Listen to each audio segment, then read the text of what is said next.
എല്ലാവർക്കും നമസ്കാരം. നിങ്ങൾ ഇപ്പോൾ ഏത് ഘട്ടത്തിലാണ്? ഇന്ന് ഞാൻ നിങ്ങളോട് വളരെ ആഴമുള്ളതും കുറച്ച് അസ്വസ്ഥത ഉണ്ടാക്കുന്നതുമായ ഒരു ചോദ്യം ചോദിക്കാനാണ് പോകുന്നത്. നിങ്ങൾ ജീവിതത്തിൽ ഏത് തലത്തിൽ നിൽക്കുന്നു? നിങ്ങൾ ജീവിക്കുന്നത് വെറും ഉപജീവനത്തിന് വേണ്ടിയാണോ? നിങ്ങൾ ഒരു ധാർമ്മിക ജീവിതം നയിക്കുന്നുണ്ടോ? നിങ്ങൾ ഒരു ആത്മീയ അന്വേഷകനാണോ? അതുമല്ലെങ്കിൽ നിങ്ങൾ നിങ്ങളുടെ യാഥാർത്ഥ്യം കണ്ടെത്തിയ ജ്ഞാനിയാണോ? ഇത് ഒരു സാധാരണ ചോദ്യമല്ല. ഈ ചോദ്യം നിങ്ങളുടെ മുഴുവൻ ജീവിതത്തിന്റെ ദിശ തീരുമാനിക്കുന്നതാണ്. വേദാന്തം പറയുന്നത് മനുഷ്യ ജീവിതം വിവിധ ആന്തരിക ഘട്ടങ്ങളിലൂടെ നടക്കുന്ന ഒരു യാത്രയാണ് എന്നാണ്, ഒരു പരിണാമമാണ്. ഈ വീഡിയോയിലൂടെ നമ്മൾ അത് മനസ്സിലാക്കാം. പ്രിയമുള്ളവരെ, നമ്മൾ ഇന്ന് ചർച്ച ചെയ്യുന്നത് ശരീരത്തിന്റെ പരിണാമമല്ല, മറിച്ച് ബോധത്തിന്റെ പരിണാമമാണ്. വേദാന്തം പറയുന്നത് യഥാർത്ഥ മാനസിക പരിണാമം എന്നത് ശാരീരികമല്ല, മറിച്ച് ആത്മീയമാണെന്നാണ്. ഒരു മനുഷ്യന് അജ്ഞാനത്തിൽ നിന്ന് ജ്ഞാനത്തിലേക്ക് പരിണമിക്കാൻ കഴിയും. സ്വാർത്ഥതയിൽ നിന്ന് പൂർണ്ണതയിലേക്ക് ഉയരാൻ കഴിയും. ഇതാണ് ആത്മീയ പരിണാമം. ഈ ആന്തരിക പരിണാമം വേദാന്തം 4 ഘട്ടങ്ങളായി നമുക്ക് പറഞ്ഞു തരുന്നു. ആ 4 ഘട്ടങ്ങൾ ഏതെല്ലാമാണെന്ന് നോക്കാം. വേദാന്തം മനുഷ്യന്റെ ആന്തരിക വളർച്ചയെ 4 ഘട്ടങ്ങളായി വിഭജിക്കുന്നു. ആദ്യത്തേത് പാമരൻ, ദ അനിമൽ മാൻ, മൃഗതുല്യനായ മനുഷ്യൻ, സ്വാർത്ഥ പ്രവൃത്തികളാൽ നയിക്കപ്പെടുന്ന വ്യക്തി. രണ്ടാമത്തേത് ധാർമ്മിക വിഷയി, ദ എത്തിക്കൽ മാൻ, ധാർമ്മികമായ പാതയിലൂടെ ജീവിക്കുന്ന ആൾ. മൂന്നാമത്തേത് സാധകൻ, ദ സീക്കിംഗ് മാൻ, ആത്മീയ അന്വേഷകൻ. നാലാമത്തേത് സിദ്ധൻ, ദ ഫ്രീ മാൻ, ജ്ഞാനിയായ വ്യക്തി.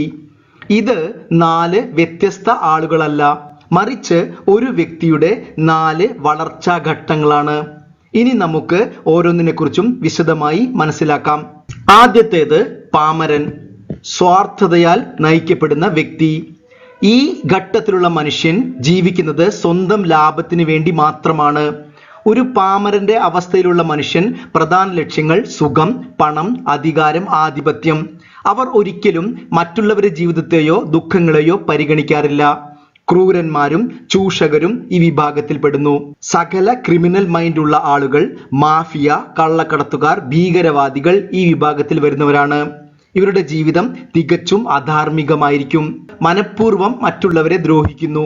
ഇതുപോലെയുള്ള പാമരന്മാർ രാജ്യത്തെ ഭരണാധികാരികളായാൽ അവിടുത്തെ മൊത്തം ജനങ്ങളുടെ ജീവിതം ദുരിതത്തിലായിരിക്കും. നിങ്ങൾ നോർത്ത് കൊറിയ എന്ന രാജ്യത്തെക്കുറിച്ച് ചിന്തിച്ചു നോക്കൂ. അവിടുത്തെ ജനങ്ങളുടെ ജീവിതം നോക്കൂ. നിങ്ങൾ അഫ്ഗാനിസ്ഥാൻ എന്ന നമ്മളുടെ അയൽ രാജ്യത്തെക്കുറിച്ച് ചിന്തിച്ചു നോക്കൂ. ഇത് പാമര മനോഭാവത്തിന്റെ ഉദാഹരണമാണ്. നമ്മുടെ സമൂഹത്തിലും പാമര തലത്തിലുള്ള മനുഷ്യർ ധാരാളമുണ്ട്. ഭാഗ്യവശാൽ ഇവരുടെ എണ്ണം ലോകത്ത് കുറവാണ്. അടുത്തത് ധാർമ്മിക വിഷയി, ധാർമ്മികമായി ലൗകിക ജീവിതം നയിക്കുന്ന വ്യക്തികൾ. നമ്മുടെ ലോകത്ത് ഏറ്റവും കൂടുതൽ ആളുകൾ ഈ തലത്തിലാണ്.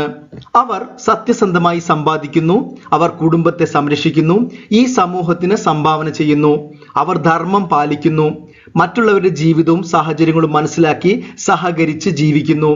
ധാർമ്മിക വിഷയത്തിലുള്ള ആളുകൾ ഉള്ളതുകൊണ്ടാണ് നമ്മുടെ സമൂഹം ഒരു പരിധിവരെ സമാധാനത്തിൽ നിലനിൽക്കുന്നത്. എന്നാൽ ഈ കൂട്ടർ പലപ്പോഴും സന്തോഷത്തിന് വേണ്ടി പുറം ലോകത്തെ ആശ്രയിക്കുന്നു. ഇനി നമ്മൾ മൂന്നാമത്തെ ഘട്ടത്തിലേക്കാണ് പോകുന്നത്. അതിനു മുൻപ് ഈ ജീവിതത്തിന്റെ പരിമിതികൾ എന്താണെന്ന് നമുക്ക് മനസ്സിലാക്കാം. The desire trap, Bhagavad Gita analysis. Bhagavad Gita നമ്മുടെ ആഗ്രഹങ്ങൾ എങ്ങനെ നമ്മളെ ബന്ധിപ്പിക്കുന്നു എന്ന് കാണിച്ചു തരുന്നു. ഭഗവത്ഗീതയിൽ ശ്രീകൃഷ്ണൻ പറയുന്നത് നമ്മുടെ മാനസിക ദുഃഖത്തിന് കാരണം ആഗ്രഹങ്ങളാണെന്നാണ്. നമുക്ക് ഒന്ന് വിശകലനം ചെയ്യാം.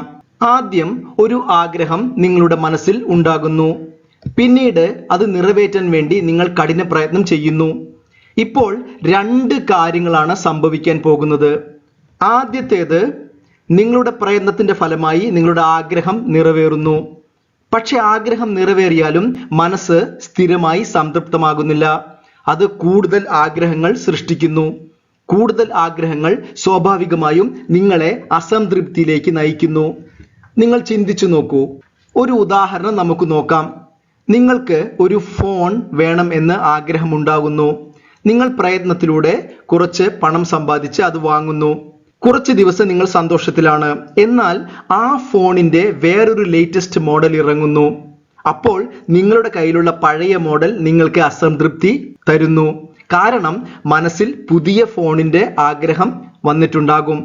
ഭഗവാൻ കൃഷ്ണൻ ആഗ്രഹങ്ങളെ ആളിക്കത്തുന്ന ഒരു തീയനോട് ഉപമിക്കുന്നു. നിങ്ങൾ എത്ര വിറകിട്ടാലും അത് കൂടുതൽ കൂടുതൽ ആളിക്കത്തിക്കൊണ്ടേയിരിക്കുന്നു. ഇനി നമുക്ക് രണ്ടാമത്തെ സാധ്യത നോക്കാം. ആഗ്രഹം ഉണ്ടാകുന്നു, നിങ്ങൾ കഠിനപ്രയത്നം ചെയ്യുന്നു, പക്ഷേ നിങ്ങൾക്ക് നിങ്ങളുടെ ആഗ്രഹം പൂർത്തിയാക്കാൻ കഴിയുന്നില്ല, നിറവേറ്റാൻ കഴിയുന്നില്ല. അപ്പോൾ നിങ്ങളുടെ മാനസികാവസ്ഥ എന്താണ്? ദേഷ്യവും നിരാശയുമായിരിക്കും. അത് നിങ്ങളെ ഫ്രസ്ട്രേഷനിൽ എത്തിക്കുന്നു. ഭഗവത്ഗീതയിൽ കാമം, ക്രോധം എന്നീ രണ്ട് വാക്കുകൾ എപ്പോഴും ഒരുമിച്ച് ഉപയോഗിക്കുന്നു.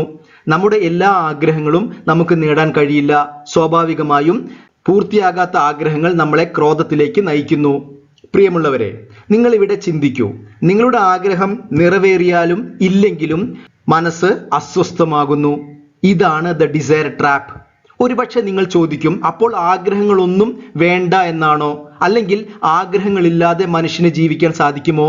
ഭഗവത്ഗീത പറയുന്നത് ആഗ്രഹങ്ങളല്ല പ്രശ്നം, മറിച്ച് നിങ്ങളുടെ ആഗ്രഹത്തിനോടുള്ള ബന്ധനമാണ് പ്രശ്നം. വേദാന്തം ഒരിക്കലും ആഗ്രഹങ്ങൾക്ക് എതിരല്ല, മറിച്ച് നിങ്ങളുടെ സന്തോഷവും സമാധാനവും ആഗ്രഹ പൂർത്തീകരണത്തെ ആശ്രയിച്ചിരിക്കുന്നതാണ് യഥാർത്ഥ പ്രശ്നം. നമുക്ക് മറ്റൊരു വീഡിയോയിൽ ഇതിനെക്കുറിച്ച് വിശദമായി സംസാരിക്കാം. പ്രിയമുള്ളവരെ, നമ്മൾ ഇപ്പോൾ സംസാരിച്ച ഈ ഒരു യാഥാർത്ഥ്യം ഒരു യഥാർത്ഥ ജീവിത ഉദാഹരണത്തിലൂടെ നോക്കാം. ഇദ്ദേഹത്തെ നിങ്ങൾക്ക് അറിയാമല്ലോ. ഇലോൺ മസ്ക് എന്നാണ് ഇദ്ദേഹത്തിന്റെ പേര്. ഭൂമിയിലെ ഏറ്റവും വലിയ പണക്കാരൻ ഇദ്ദേഹമാണ്. ഇദ്ദേഹത്തിന്റെ ആസ്തി ഏകദേശം 850 ബില്യൺ ഡോളർ, അതായത് 70 ലക്ഷം കോടി രൂപയ്ക്ക് മുകളിലാണ്. അദ്ദേഹത്തിന്റെ ട്വീറ്റ് നിങ്ങളൊന്ന് ശ്രദ്ധിച്ചു നോക്കൂ.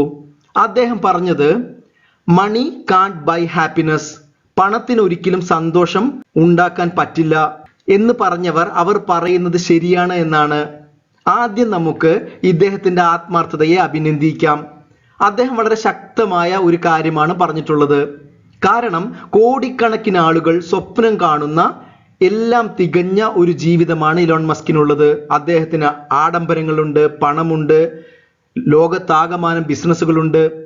എന്നിട്ടും ഇദ്ദേഹം ഒരു വലിയ സത്യം അംഗീകരിക്കുന്നു. പണവും ആഡംബരങ്ങളും ഒന്നും ശാശ്വതമായ സന്തോഷമോ സമാധാനമോ നൽകുന്നില്ല എന്ന സത്യം. ഇതാണ് വേദാന്തം ആയിരക്കണക്കിന് വർഷങ്ങളായി പറഞ്ഞുകൊണ്ടിരിക്കുന്നത്. ആഗ്രഹങ്ങൾ നിങ്ങൾക്ക് സന്തോഷം വാഗ്ദാനം ചെയ്യുന്നു. ജീവിത നേട്ടങ്ങൾ താൽക്കാലികമായ സന്തോഷം നൽകുന്നു, എന്നാൽ കുറച്ചു സമയത്തിനുള്ളിൽ വീണ്ടും പഴയ പോലെ ആകുന്നു. ഇതാണ് നമ്മുടെ ടേണിംഗ് പോയിന്റ്. ശാശ്വതമായ സന്തോഷവും സമാധാനവും പുറത്തല്ല, അത് നമ്മുടെ ഉള്ളിലാണ്. വേദാന്തം പറയുന്നത് ആന്തരികമായിട്ടുള്ള പൂർണ്ണത കണ്ടെത്തുന്നതാണ് ശാശ്വതമായ പരിഹാരം. ഈ തിരിച്ചറിവ് നമ്മളെ അടുത്ത തലത്തിലേക്ക്, അടുത്തതാണ് സാധകൻ, ദ സ്പിരിച്വൽ സീക്കർ.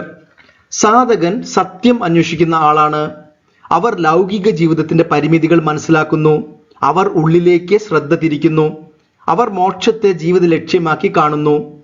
അവർ ജീവിക്കുന്നതോടൊപ്പം തന്നെ സുഖ സൗകര്യങ്ങൾ ആസ്വദിക്കുന്നു. എന്നാൽ സുഖ സൗകര്യങ്ങൾക്ക് വേണ്ടി ഒരിക്കലും ജീവിക്കുന്നില്ല. അവർ ആന്തരിക സമാധാനം കണ്ടെത്താൻ തുടങ്ങുന്നു. അവരുടെ ജീവിതത്തിന് പുതിയ അർത്ഥവും പൂർണ്ണതയും വരുന്നു. ഇത് അവസാന ഘട്ടത്തിലേക്ക് നമ്മളെ കൊണ്ടുപോകുന്നു. അവസാന ഘട്ടം സിദ്ധ, ദ എൻലൈറ്റൻഡ് ബീയിങ്സ്. സിദ്ധൻ ജ്ഞാനിയായ ഒരു വ്യക്തിയാണ്. അവർ അവരുടെ യാഥാർത്ഥ്യം കണ്ടെത്തി കഴിഞ്ഞിരിക്കുന്നു. ഞാൻ ശരീരമല്ല, ഞാൻ മനസ്സല്ല, മറിച്ച് ഞാൻ ഇതിനെ അറിയുന്ന ബോധമാണ്, ഞാൻ സച്ചിദാനന്ദ ആത്മാവാണെന്ന് തിരിച്ചറിഞ്ഞിരിക്കുന്നു. ഇവരുടെ സന്തോഷവും സമാധാനവും ഒരിക്കലും ഒന്നിനെയും ആശ്രയിച്ചല്ല ഇരിക്കുന്നത്. അവർ പൂർണ്ണത്വം അനുഭവിക്കുന്നു. അവർ പൂർണ്ണ സ്വതന്ത്രനാണ്. എല്ലാ സാഹചര്യങ്ങളിലും അവർ സമാധാനവും സന്തോഷവും കണ്ടെത്തുന്നു. പ്രിയമുള്ളവരെ, ഇതുപോലെയുള്ള ജീവിതം ഒരിക്കലും ഒരു സങ്കല്പമല്ല, മറിച്ച് വേദാന്തം നൽകുന്ന യാഥാർത്ഥ്യമാണ്. ഇനി നമുക്ക് രാമായണത്തിലെ ഒരു ഉദാഹരണത്തിലൂടെ ഈ 4 ഘട്ടങ്ങളിലൂടെയുള്ള മനുഷ്യന്റെ ആത്മീയ പരിണാമം മനസ്സിലാക്കാം. നിങ്ങൾക്ക് എല്ലാവർക്കും പരിചിതമായ ഒരു കഥയാണ് ഇത്, വാൽമീകിയുടെ കഥ. ഇത് മനുഷ്യ ചരിത്രത്തിലെ ഏറ്റവും വലിയ പരിവർത്തനങ്ങളിൽ ഒന്നാണ്. വാൽമീകി മഹർഷി സത്യത്തിൽ ഒരു കൊള്ളക്കാരനായിരുന്നു. അദ്ദേഹത്തിന്റെ യഥാർത്ഥ പേര് രത്നാകരൻ എന്നാണ്. അവർ യാത്രക്കാരെ ആക്രമിക്കുകയും കൊള്ളയടിക്കുകയും ചെയ്ത് ജീവിച്ചു വന്നിരുന്നു. ഇതാണ് പാമരന്റെ ജീവിതം. ഒരു ദിവസം മഹർഷി നാരദനെ ആക്രമിക്കാൻ രത്നാകരൻ ശ്രമിച്ചു. അപ്പോൾ നാരദ മഹർഷി അവനോട് നീ എന്തിനാണ് ഇത് ചെയ്യുന്നത്, ഈ പാപങ്ങൾ ചെയ്യുന്നത് എന്ന് ചോദിച്ചു. രത്നാകരൻ പറഞ്ഞത് ഞാൻ എൻ്റെ കുടുംബത്തിന് വേണ്ടി ചെയ്യുന്നു എന്നാണ്. അപ്പോൾ നാരദ മഹർഷി വളരെ ശക്തമായ ഒരു ചോദ്യം ചോദിക്കുന്നു. നീ ചെയ്യുന്ന ഈ പാപത്തിന്റെ ഫലം നിന്റെ കുടുംബം പങ്കിടുമോ? എന്നാൽ രത്നാകരന്റെ കുടുംബം പറഞ്ഞത് നിങ്ങൾ ചെയ്യുന്ന പാപത്തിന്റെ ഫലം നിങ്ങൾ തന്നെ അനുഭവിക്കണം, ഞങ്ങൾ അത് പങ്കിടുകയില്ല എന്നാണ്. ഇത് രത്നാകരനിൽ ഒരു വലിയ തിരിച്ചറിവ് ഉണ്ടാക്കി. നാരദ മഹർഷിയുടെ സഹായത്തോടു കൂടി അദ്ദേഹം ധ്യാനം ആരംഭിച്ചു. അങ്ങനെ ഒരു സാധകനായി മാറി. സാധനയിലൂടെ അദ്ദേഹം ഒരു ജ്ഞാനിയായി തീർന്നു. വാത്മീകം എന്ന വാക്കിന് ചിതൽപുറ്റ് എന്നാണ് അർത്ഥം. അങ്ങനെ അദ്ദേഹം മഹർഷി വാത്മീകിയായി മാറി. ഈ മഹർഷിയാണ് പിന്നീട് നമ്മുടെ ഇതിഹാസമായ രാമായണം രചിച്ചത്. പ്രിയമുള്ളവരെ, ഈ കഥ സൂചിപ്പിക്കുന്നത് പാമരനും സിദ്ധനും രണ്ട് വ്യത്യസ്ത ആളുകളല്ല, ഒരു വ്യക്തിയുടെ രണ്ട് ഘട്ടങ്ങളാണ് എന്നാണ്. ഇനി നിങ്ങൾ ഈ ചോദ്യം സ്വയം ചോദിക്കൂ. നിങ്ങൾ ഏതു ഘട്ടത്തിലാണ്? ഏത് ഘട്ടത്തിലേക്കാണ് പോകേണ്ടത്? ആത്മപരിശോധന മോക്ഷത്തിന്റെ തുടക്കമാണ്. വേദാന്തം പറയുന്നത് നിങ്ങൾ പൂർണ്ണനാകാൻ പോകുന്നില്ല, കാരണം നിങ്ങൾ ഇപ്പോൾ തന്നെ പൂർണ്ണനാണ് എന്നാണ്. അജ്ഞാനം മാത്രമാണ് ഇവിടെ പ്രശ്നം. ആ അജ്ഞാനം നീങ്ങുമ്പോൾ നിങ്ങൾക്ക് മനസ്സിലാകും നിങ്ങൾ ബ്രഹ്മമാണ് എന്ന്. അഹം ബ്രഹ്മാസ്മി. ഈ വീഡിയോ കണ്ടതിന് ഒരുപാട് നന്ദി. ചാനൽ സബ്സ്ക്രൈബ് ചെയ്യണമെന്ന് അഭ്യർത്ഥിക്കുന്നു. ചാനൽ സബ്സ്ക്രൈബ് ചെയ്ത മാന്യാംഗങ്ങൾക്ക് ആഴത്തിലുള്ള നന്ദി രേഖപ്പെടുത്തുന്നു. വേദാന്ത സത്യങ്ങളെ ലളിതമായി പ്രതിപാദിക്കുന്ന ഒരു ചാനലാണിത്. അടുത്തൊരു വീഡിയോയിൽ വീണ്ടും കാണാം. നന്ദി, നമസ്കാരം.